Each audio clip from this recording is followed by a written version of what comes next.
Welcome everyone to our DUT Twitter space. It's been a few weeks since we've held a space. We've been keeping it in the Discord of recent times. I think we just find that there's a lot more benefit in being able to go through the charts together and have some visuals. But we thought we'd mix it up and head to Twitter this week.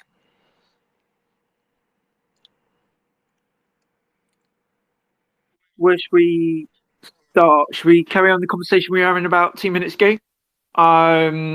With kind of what's happening in the UK at the moment. Yeah, I think it's a bit of a hot topic. So yeah, it's probably a good place to start. There's probably a lot of people sitting wondering what's going on, how's it going to affect markets, or how could it affect markets, and where it sort of leads, where it could lead to. So, did you want to give a bit of a rundown, Si, as to what it is and what your thoughts are? Yeah, basically, there's a new piece of legislation coming in, which is going to kind of affect. Well, we've already seen some effects around kind of the market already. So it's going to ban basically crypto promotion. Now, we've already seen some quite drastic moves by certain CX platforms. So anything basically to do around staking is going to be seen as a promotion. OXK have stopped staking in the UK as of yesterday. Any new staking, I think they're still allowing previous staking to continue. That might change. Stormgain completely shut down operations in the UK yesterday. There was no email sent out or anything else. I've spoke to Bybit earlier on today, and they are unsure where they're just taking quite a neutral stance on this. Yeah, I mean, it's really hard to kind of tell kind of where this is going to end up. I think on the commercial side, small holders may sell out if there is not going to be any staking available. One of the reasons why we get into crypto is because high yield returns. If that is taken away, initial investment is going to possibly fall down on its feet pretty quickly. Where could this lead up to? Personally, and this is a personal thought, we're looking at kind of the early launch of the UK digital pound. That's possibly about 18-24 months away. We're going to see crypto kind of legislation come into the UK, hopefully not as harsh as it is in America, with different aspects of that, and then move forward from there. I mean, the UK is one of the big five in terms of the crypto market in the world. We will see a sell-off of assets. How steep that's going to be, that's unknown at the moment. This is only the first kind of couple of ripples of this effect. And this is people reacting by people's CXs or anybody who has kind of, perform a platform with staking ability, now looking to see where that legislation is, seeing who else is going to move. And then we might have a couple of people who are going to kind of chance their hands. Who that is unknown. Binance already can't stake in the UK. OXK have made that decision to pull yesterday morning. So the field is pretty open at the moment. It's just a really, really interesting time. Short-term volatility is going to come in. How low it's going to go is unknown. Borgie, I mean, you had some thoughts about this, about what happened in Australia. Do you want to share your insight around kind of what happened over there and how you saw that play out, and also what kind of the effects that had on the market? Yeah, so over here in Australia, I was either last year or perhaps towards the end of 2021, Binance was offering, I think it was end of 2021 actually, Binance was offering leverage trading in Australia, and they were going to get pulled up by our regulators over here, and they decided to front run that. And without any announcements or notifications, at the drop of a hat, they decided to close all leverage long and short positions, unbeknown to anyone. And there was a decent spike in the chart. I mean, Australia is we're a population of, I think, around 26 million people. We do have high net worth individuals, but I would say that our overall wealth is likely not to even be in the top 10 in the world. So we're probably not a major player in the crypto space, but it still did bring volatility to the markets. From memory, I think the price moved by around $1,000 or $800, something like that. But shortly after, the price did come back up to what it was trading at prior to that move, prior to the closing of positions. And that's sort of a little bit of an insight as to what can happen when an exchange decides to do something abruptly. What I'm sort of seeing that's different with this UK news is that whilst it feels like everything's happening very quickly, they are actually coming out and giving notification. They're giving to the end of the month to close positions, sell, whatever it is that you might need to do. I don't really think it's a good thing how the exchanges are reacting. It's sort of forcing users to then go to lesser platforms, I suppose, that are more than happy to flout the rules, or go to dexes. So it could be a bit of a spin on dexes, a narrative on dexes over the next sort of month or 2 months. But that also brings its own problems. We have seen over the past sort of 2 years a lot of hacks and drains going on dexes. And whilst they've been relatively small, under 100 mil, under 200 mil, that's going to increase that risk down the track, I think, because the governments and regulation bodies are sort of forcing the retail's hand to go into dexes. And I'm just not sure that there's the security there to maintain such high use and high liquidity put onto those books without if a hack was to occur, rather than it being 200 mil, it might be $1 billion that gets drained, which is a little bit scary. I think from a market perspective, this is sort of playing out with my thoughts on Bitcoin. I've been saying that I think in September we're going to get down to around 23.5K, and this sort of feels like it could be the final battle. And by which I mean the negative news gets the loudest the closer you are to the bottom. The same as when you can't when we're in a full blown bull market and we're near the top, you start hearing the best news come out once we're at the top, but you don't really get to see the movement in the price as much because it's running out of steam. So that's where I sort of see the price reaction coming from this.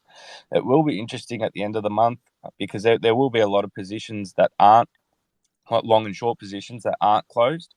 And it'll be interesting to see how OKX and similar exchanges that are ceasing trading or leverage trading at the end of the month, how they manage that, whether they leave the positions open but you can't add to them, you can only close them or TP, or whether they just say no and they force close positions. If they start force closing positions, that's when we can see a lot of volatility come into the market, and it's really unknown as to how much volatility will come in.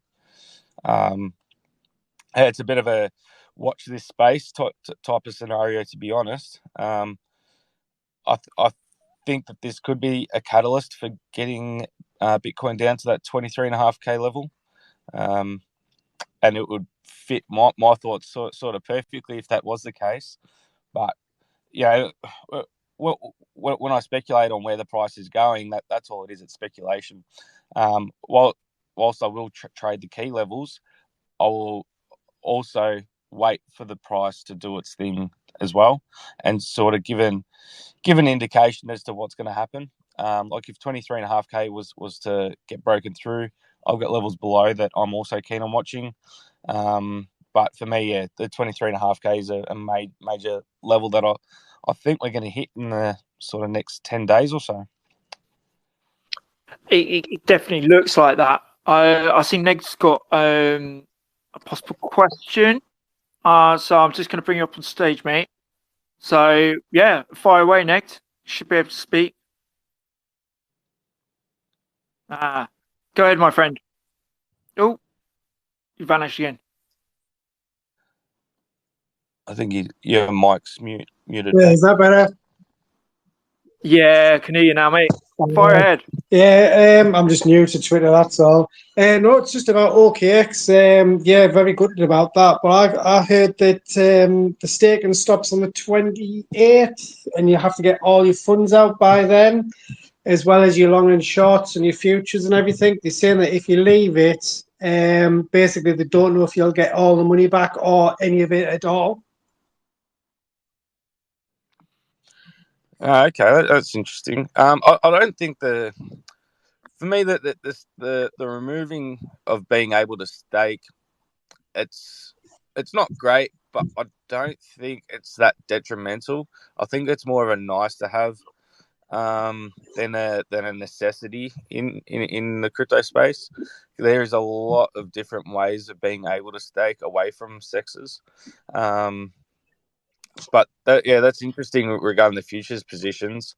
That's probably the one that has me sitting on the edge of my seat a little bit, just wondering how many people aren't going to close their positions by the deadline and what happens. Because if depending on how they choose, how the exchanges choose to manage that, can have significant effects on the market. And what I will say though, whilst it will have significant effects, it'll be short term, but it will be large, or it could be large effects.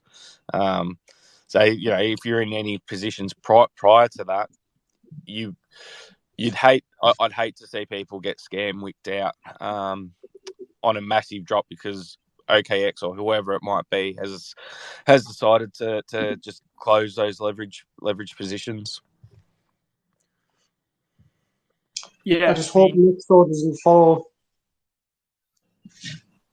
Sorry. I say I just hope Nexo doesn't follow that one. Insane for how much money they want to give you for interest and stuff. It's just mental. Yeah, that's right. That's sort of what I don't know. I don't really understand why they go so hard. You got Binance. There's obviously a lot of everyone knows all the FUD that goes around with Binance, but they're a major player. They're successful. It's hard to doubt those comments. But they've had to pull out of the UK. OKX, another massive exchange. Looks like they're having to pull out, and it's like, so what is the UK regulators trying to do to the consumers? Because people are going to want to trade crypto regardless of what the regulations are, and they're going to be forced to go to dexes. They're going to be forced to go to these real small time exchanges that you actually don't know, have they got assets backed one to one. What are they doing behind the scenes? It just brings a lot of risk, I suppose, to the environment. I think I think what Richie Sunak is trying to do is, as I said, trying to clear the house basically, and lay the way for kind of, as I said, the UK's digital pound, which is going to be backed by the Bank of England, to come through. I mean, it looks like a clear play for that. Now, whether that is the long term or that has actually been brought forward to make the UK a crypto hub, or more of a crypto hub, is a gamble within itself. You're taking out various different CXs, taking out stability, short-term volatility. Yes, interest is kind of flattened for the first time in 15 months or whatever. The rates didn't go up today, but in terms of kind of a stabilization, is this the right play at the right time? Yes, the market isn't great at the moment, in terms of kind of price and everything else. It seems, as I said, kind of a very strange kind of space, with trying to do everything kind of in this kind of pipeline at the same time at the moment, especially with the way the CXs especially are kind of reacting, like you said, Borgie. As I said, I don't think this is all that's going to happen, and I say that from a personal point of view, not from just with my own insight, not, from a sweat point of view or anything else. I need to make that really, really clear. Yeah, I don't know kind of where this is going to end up at the moment, but we could see the price bottom out, like you said, at 23.5. Is it going to go lower than that? Who knows? Short term, possibly. Like you said, it could dip down as low as I don't know, about 21, possibly. Would we see the signs of kind of, from earlier on this year? I doubt it. After FTX collapsed and everything else. Will the price come back up quickly? Yes. Organizations will buy what's on the market, and the price will go up. It's just about how kind of short term this volatility is going to be. And then who moves in, do the whales move in and just soak up the market as per normal and the price bounces, it's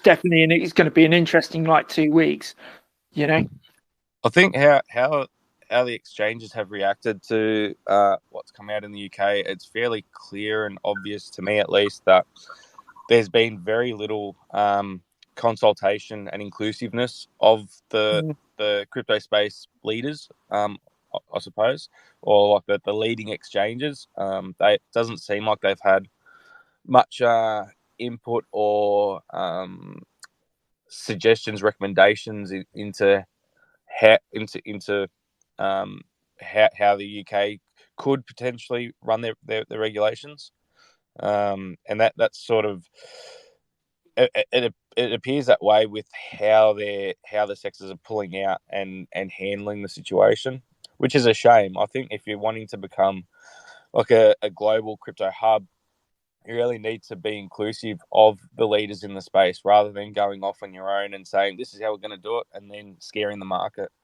I wouldn't be surprised to see like the Middle East become the crypto hub.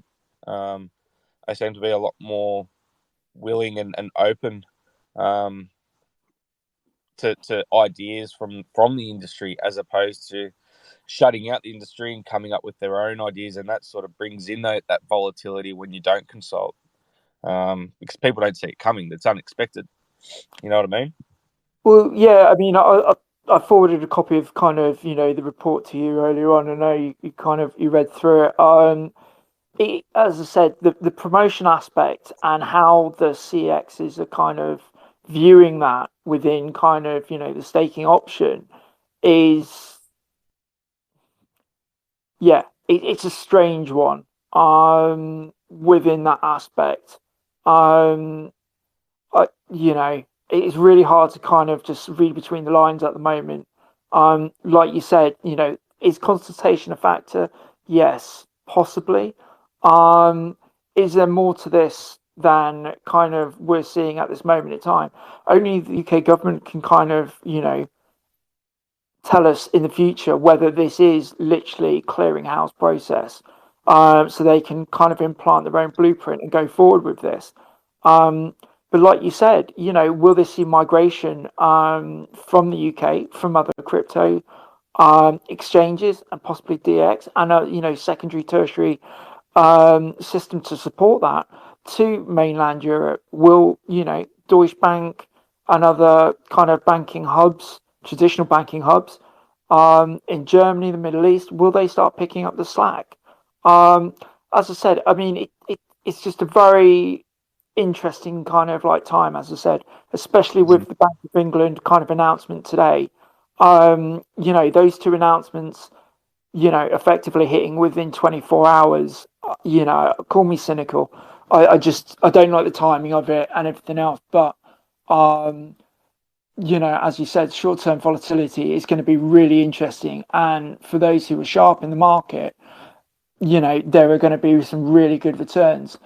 Should we talk about kind of BTC today and kind of the bounce that it had or didn't have? Yeah, I'll talk about BTC, but I just wanted to touch on sentiment first. So it's interesting, the sentiment at the moment. It almost feels the same as October, November last year when we were right at the lows. At least that's what I'm sort of reading in Discord servers, on Twitter. in some of the news articles that I choose to open for a bit of a laugh. And it's quite amazing because we're still over 50% up. We're about 65, I think, roughly 60-70% up from the lows. But it's interesting how when you have so many weeks down, that mind shifts and you start feeling like the world's going to end type of thing. Not the world's going to end, but within the crypto space, the world's going to end. And I even actually just yesterday, there's this one fella on Twitter. I'm also in his Discord server, and I really respect his work. I think he's an absolutely phenomenal analyst. And I even saw in his chart, he's got Bitcoin coming down to about 17.5K, and I thought, wow, it's quite interesting. But so what I've just done, just while we've been on the call here, I've counted how many weeks have we been in this downtrend, and we're currently at 11 weeks. Last year, when we hit the top of 25K in August, it then took us around 12 to 14 weeks, depending on what chart you're looking at. Some charts are 12 weeks, some charts are 14 weeks, to hit the absolute low of 15.5K. We're really not far from that same amount of time in a downtrend. So that's sort of where that's how I've come up with the number, with the end of September being the week that we get to the low of 23.5K or wherever the low may be. But it's also why I sort of think that after this next low that comes in the next couple of weeks, we're going to be on a bit of an uptrend throughout the remainder of the year, because these downshifts or downtrends are lasting for roughly around 3 months, and so you could expect similar in an uptrend. Generally, the uptrend will probably be longer if you're in a bull market. And so if we look at, I'll just count the uptrend from the low. 3, 4.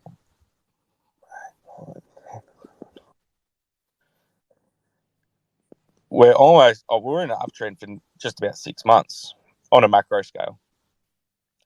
So I sort of think that maybe I could be right here, and the low's not far away, and the sentiment will start to shift, because when the sentiment is this bad, that's when the institutions are sort of rubbing their hands together, because they're like, the Bitcoin's all ours, and we're going to get it cheap. And once the sentiment starts changing, the price has already moved. You're not going to get great sentiment when you've had 12 weeks of downtrend. But yeah, so we'll move on to what's been happening. It's been a fairly choppy month, I think.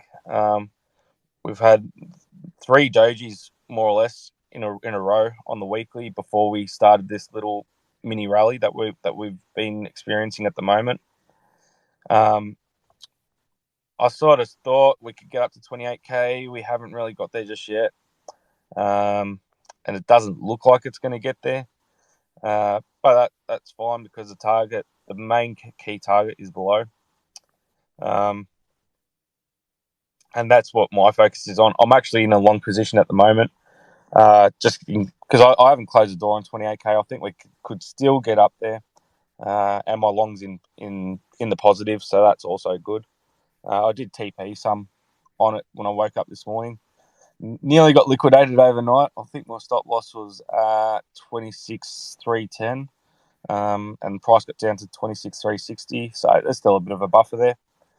But yeah, it's going okay. The dominance has been picking up again, which is good to see from my perspective, just based on my TA. Not so good for people that are in alts. Although there has been quite a few alts that have been running. A lot of those long-standing blue chip alts or large cap alts, though, have been bleeding off, or not really doing anything. What's your thoughts on Bitcoin at the moment, Si? Yeah, I mean, I'm just looking at kind of the chart on Bybit at the moment. Yeah, I mean, I've been watching most of it, most of today, to be honest with you. in between calls and work and everything else. And I was just trying to react. I was just trying to see the reaction over the last 24 hours, mate. You know, kind of where we're seeing at the moment. But like you said, you know, I echo everything you said. To be honest, mate. Yeah. Should we go on to the alts quickly? Yeah, we could touch on the alts. I'll talk about the one that you can't talk about first. So I'll get that out the way. I know there's a lot of people interested in it. So it's had a bit of a pretty good couple days, to be honest. We did come down and test the lows around the. I'm not going to use the decimal points. I'm at around 630. We did get down to there, but then we got that massive wick up. I think there was a big spot buy somewhere on OKX, perhaps. 4 mil. It went up by 0.001. Yeah, on the bar. And so since it created that wick, it's slowly been grinding up, filling that wick. And I think it got to around 820. I think we could at least see it run up to about 820 just to completely fill that wick. We're about 3/4 of the way up it at the moment. And I think the high today got to around 800, so it's not far away. But as we're still we're at resistance at around the 776 area, which is a 50% level. And that 50% level is drawn from the high that was put in, was it last week or the week before, perhaps, to the low that was put in last week. So whilst we remain below that 50% level, it's in no man's land and likely to be downtrend. But, you know, we do that. There is the American release coming up in, I think it's about 3 weeks' time, 2 weeks' time. And so I've always said that I think we could still have another run up to 1 cent. But yeah, it's just a bit of a watch this space. It has been great to see the strength come back into sweat, though, particularly with this drop from Bitcoin over the last 24 hours.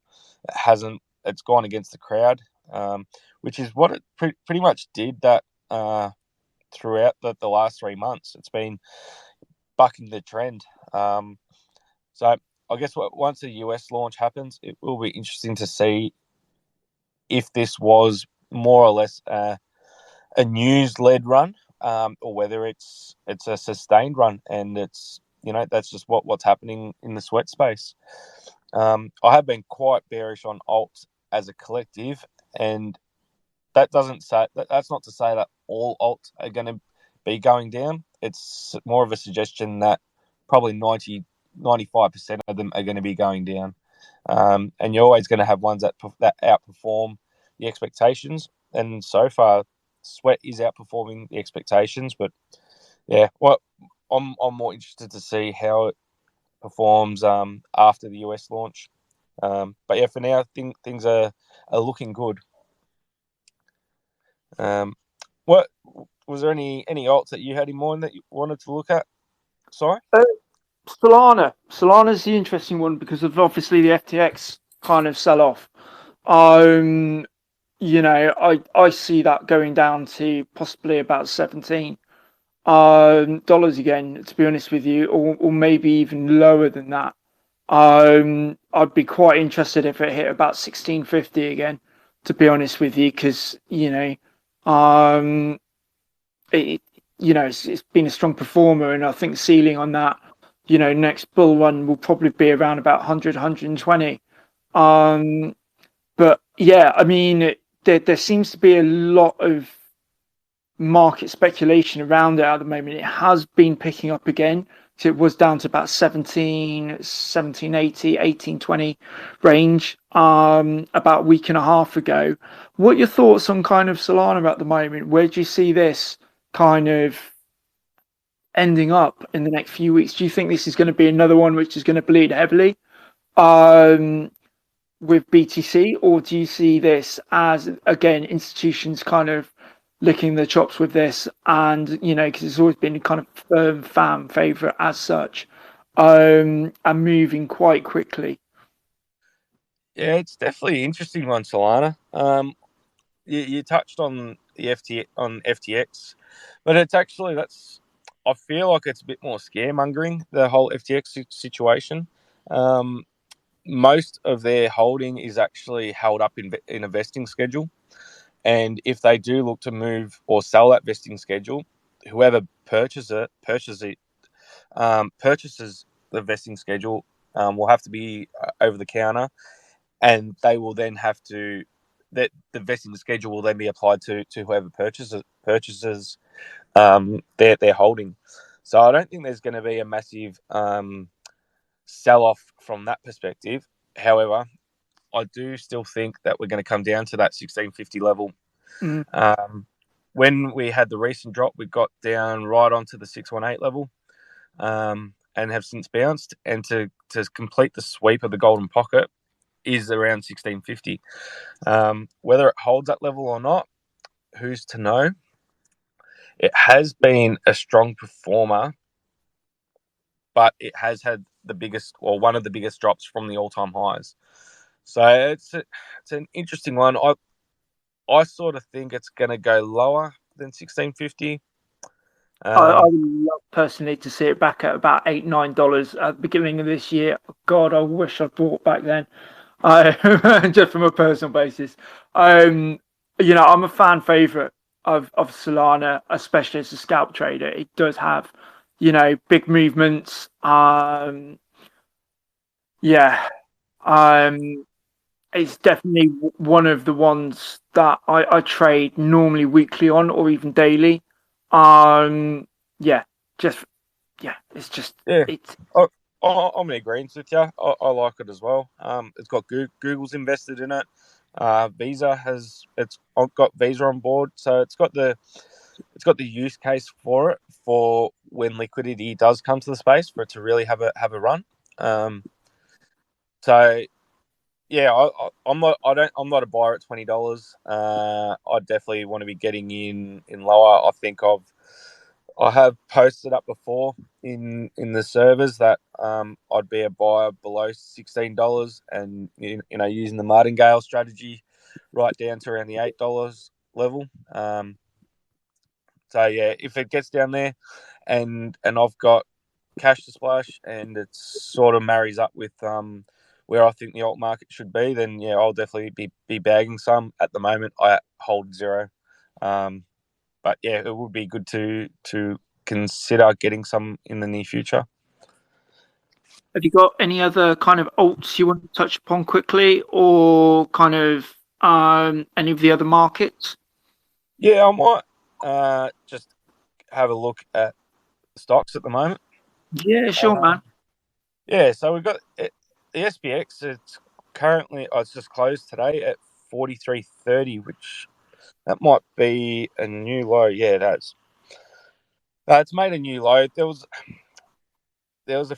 quite a few people that I sort of follow and listen to. Not necessarily listen to make my own strategies up, but I just like to gauge other people's thoughts and sort of see where their heads are at, particularly if I have quite a bit of respect for them. And I was sort of suggesting that 43.35 was going to be the low. I was a bit dubious on that. I've been talking about the 4,200 level. And we've just broken below that 43.35 with a close at 43.30 today. So we could be on the march down to 4,200 now, which would be an excellent buying opportunity. There's going to be a lot of fear coming in, talking about recession, but we just need to really block out that noise. And obviously, this is not financial advice. You need to carry out your own research. Cool. But for me, I honestly cannot see a recession or a massive global economic meltdown happening right now. These are I've tripled my DCA into stocks in the past 3 days, and that because I DCA into stocks every single day, And so, yeah, I've tripled what my DCA is right now because SPX is down. The UK 100, it's up a little bit. It was trading around 7,200 a little while ago. HSI, which is the Hang Seng, it's down. It's at 17.5, looking like it could be performing a bit of a double bottom. The Australian stock market, it's also down. It's on a 10-week or 11-week low. I think these are golden opportunities. September is typically a red month, same as August, and I think this is prime time to be picking up some stocks. Interestingly, though, whilst the stocks in the States have closed about 1.5–2% down, the Dixie's actually stayed flat. Typically, you see the Dixie take a bit of a rise when the stocks are dropping off. And even though the Aussie dollar is down 0.5% on the USD pair, so yeah, it's interesting how the Dixies remain flat because I think that there's still room for the Dixie to run up, which should see the euro fall against the USD, the Aussie dollar will fall against it, and the stocks will also fall. Typically, the stocks don't have to fall; they're more of a secondary effect from the Dixie rising. Do you have any thoughts on the stock markets at the moment, Simon? No, it's just something which I've never delved into. As you know, as I've stated before, I'm just purely crypto. So I love listening to your knowledge, man, around this. You know, always insightful, my friend. That's good. Do we have any questions from people that are listening in? I don't see any hands raised. So yeah, thank you for joining us all. Nomad, Xenon, Nate, always a pleasure, guys. Thanks for joining us all. Take care, guys.